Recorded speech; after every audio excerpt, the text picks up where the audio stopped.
Olá, graça e paz, graças a Deus, bom estar com vocês mais uma vez. Eu queria, antes de trazer essa ministração da palavra, convidá-los a se inscrever no nosso canal. Vá lá, se inscreva, dê um joinha lá, você será muito bem-vindo. Visite o site da nossa igreja, tem lá a página para você fazer o seu pedido de oração. Deixe o seu pedido, nós estaremos orando por você, intercedendo pela sua vida, pela vida da sua família, amém? Que Deus nos abençoe e vamos continuar junto. E eu queria neste momento compartilhar um texto com vocês, que se encontra no Evangelho de Mateus, capítulo 16, a partir dos versos 1 ao 23, que diz assim: Desde então, começou Jesus a mostrar aos seus discípulos que convinha ir a Jerusalém e padecer muito dos anciãos e dos principais dos sacerdotes e dos escribas e ser morto e ressuscitar ao terceiro dia. E Pedro, tomando-o de parte, começou a repreendê-lo, dizendo: Senhor, tem compaixão de ti. De modo nenhum te acontecerá isso. Ele, porém, voltando-se, disse a Pedro: Para trás de mim, Satanás, que me serve de escândalo, porque não compreendes as coisas que são de Deus, mas só as coisas que são dos homens. Eu queria aproveitar para deixar esta mensagem que traz o momento crucial do ministério do Senhor Jesus Cristo. Aqui nós vemos duas localidades geográficas que significavam a situação de vida e também o destino da humanidade. A Galileia, onde eles estavam, e queria que Jesus permanecesse ali. Jerusalém, onde Jesus queria ir e que seus discípulos não queriam que ele fosse. Na Galileia, ele seria coroado rei. João, capítulo 6, versos 1 diz que depois destas coisas, atravessou Jesus o mar da Galileia. Nos versos 15, diz que, sabendo, pois, Jesus, que estavam para vir com o intuito de arrebatá-lo para o proclamarem rei, retirou-se novamente sozinho para o monte. Agora, se ficasse na Galileia, Jesus seria rei. Se fosse para Jerusalém, ele seria escarnecido, seria zombado. Eram as opções que tinha: ser rei ou ser zombado, escarnecido.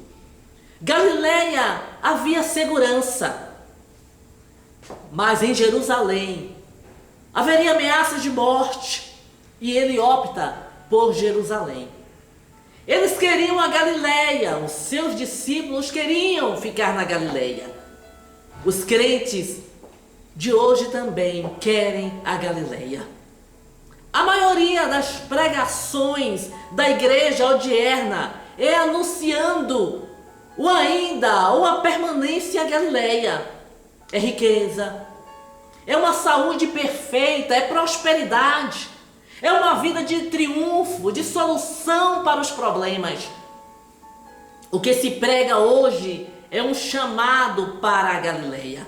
Agora, queremos um Jesus que nos dê segurança, que nos abençoe, e não um que nos chame para uma vida de arrependimento, de compromisso, de entrega, de submissão à sua vontade. Imagine se viesse uma perseguição, como existe em alguns países, e essa perseguição trouxesse hostilidade. Se fôssemos perseguidos, se perdêssemos o conforto e a segurança, será que ficaríamos em Jerusalém? Será que permaneceríamos em Jerusalém? A cabeça da igreja moderna está na Galileia, mas a cabeça de Jesus era ir para Jerusalém. Vivemos hoje um dilema.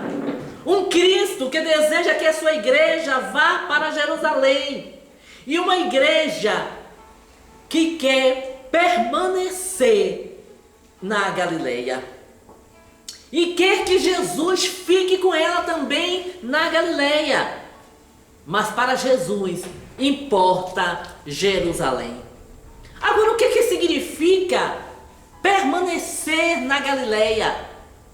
Para os discípulos significava glória. Era isto que significava. Eles eram o grupo íntimo de Jesus. Queriam fazer dele um rei. Ele seria transformado em um rei e eles estariam reinando com eles. Imagine Jesus como rei. Eles já brigavam por isso. Quando nós lemos em Mateus 20, versos 20 e 21, nós vimos ali o pedido de uma mãe. A mãe dos filhos de Zebedeu lhes faz um pedido. E o pedido é esse, nos versos 21. Dize que estes meus filhos se assentem, um à tua direita e outro à tua esquerda no teu reino. A visão deles era uma visão como de muita gente. Queremos um Cristo para ter um bem-estar, para ter segurança, para ter prosperidade. Era isto que significava para eles a glória. E é isto que significa permanecer na Galileia. Agora, para Jesus, ficar na Galileia, permanecer na Galileia, significava um fracasso. Ele teria fracassado da sua missão. É isso que ele diz aqui em João 18:36. O meu reino não é deste mundo. A igreja, ao longo da história, tem lutado para ter um reino neste mundo. A igreja tem desvirtuado o evangelho, tem desvirtuado a pregação do evangelho. Ao invés de compromisso, o evangelho é mostrado como autoajuda para atrair as pessoas. É isso que temos feito com o evangelho. Todo o planejamento do culto, da pregação aos cânticos, é um chamado não para um arrependimento, não para uma vida com compromisso com Deus, mas para as pessoas se sentirem bem e para desejarem voltarem no próximo culto, porque foi o cântico agradável, há uma pregação agradável, para inflamar o ego, mas não para levar ao arrependimento, não para levá-lo a sentir os seus pecados. Mas Jesus, ele tinha um profundo senso de missões. Hoje nós queremos conforto, mas não queremos ser usados por Deus. Queremos uma vida agradável, mas não queremos ser instrumento na mão de Deus. Qual é a sua missão? O que você tem feito em prol do reino? Você sabe o que Deus espera de você? Sabe o que Deus está esperando que você faça por Ele? Ou você está se recusando a ir para Jerusalém? Galileia não era um lugar que deveriam permanecer. Galileia não é um lugar que devemos permanecer. Agora, o que significa ir para Jerusalém?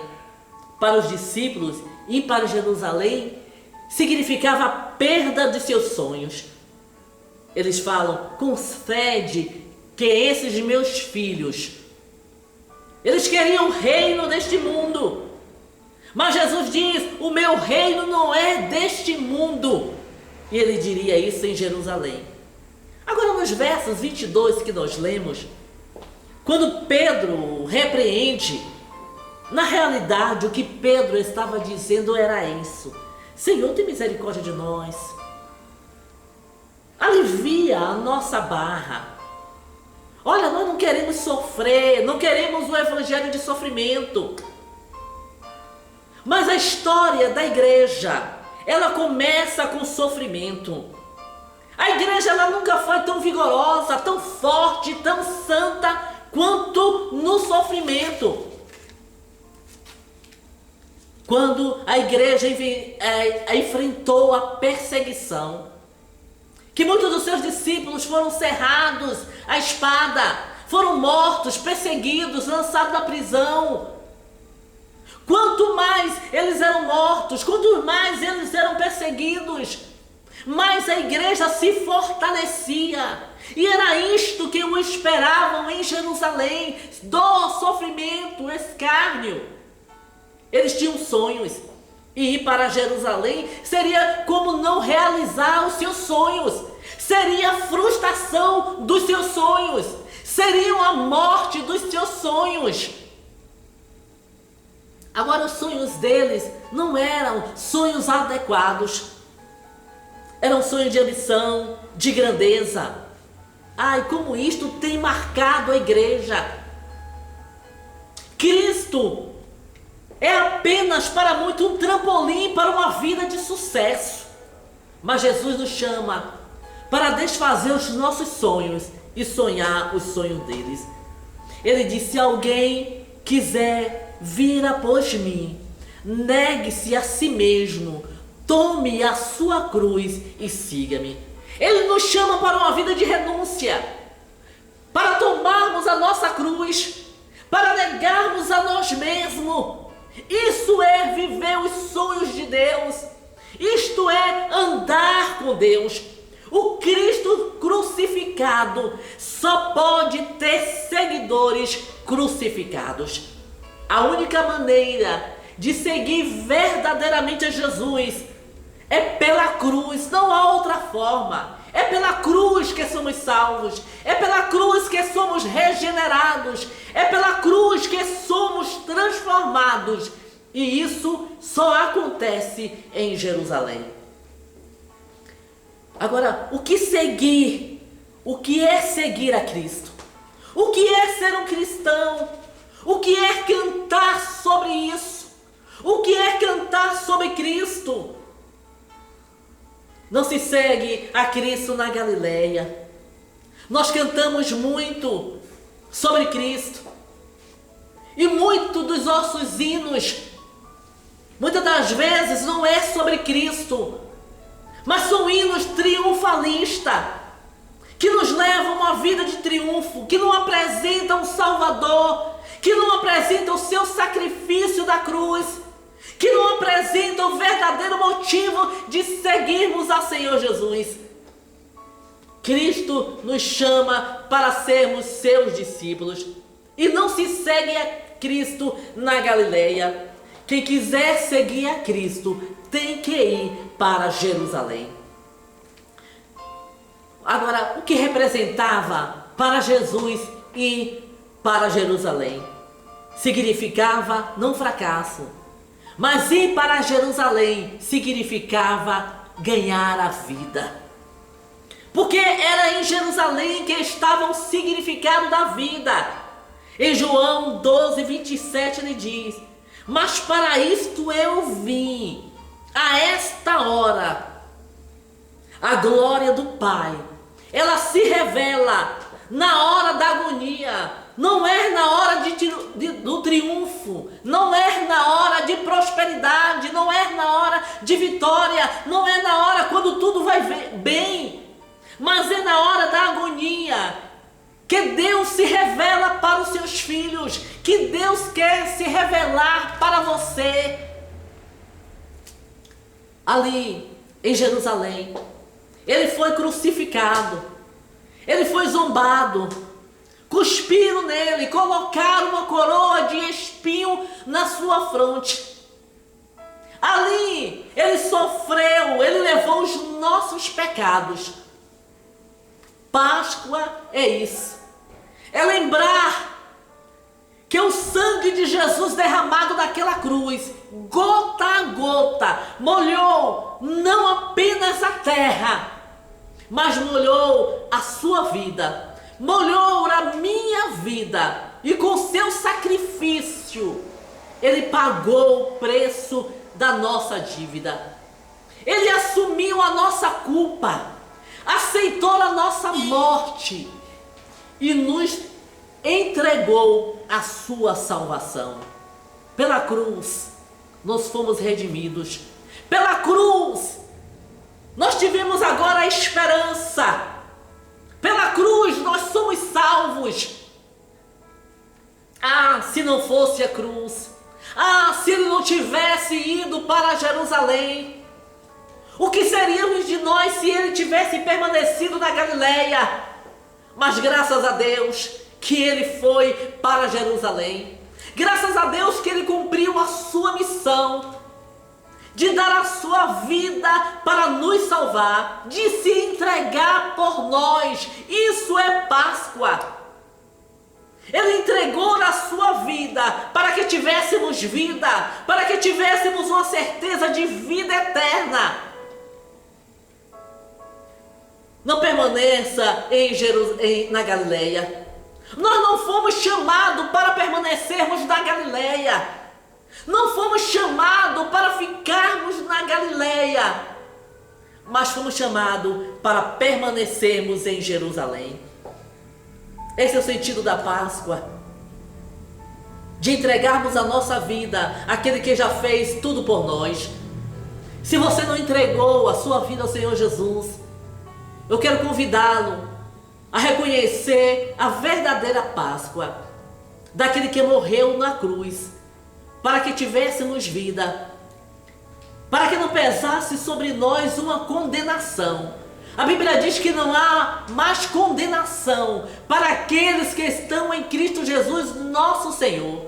Nós agora temos uma esperança, e a nossa esperança é uma esperança eterna, de que um dia estaremos para sempre com o Senhor. Oh, Maranata, é o grito da igreja que espera o seu noivo. Ora, vem, Senhor Jesus. Esta é a nossa Páscoa. Eu quero desejar uma feliz Páscoa para você, uma feliz Páscoa para a sua família.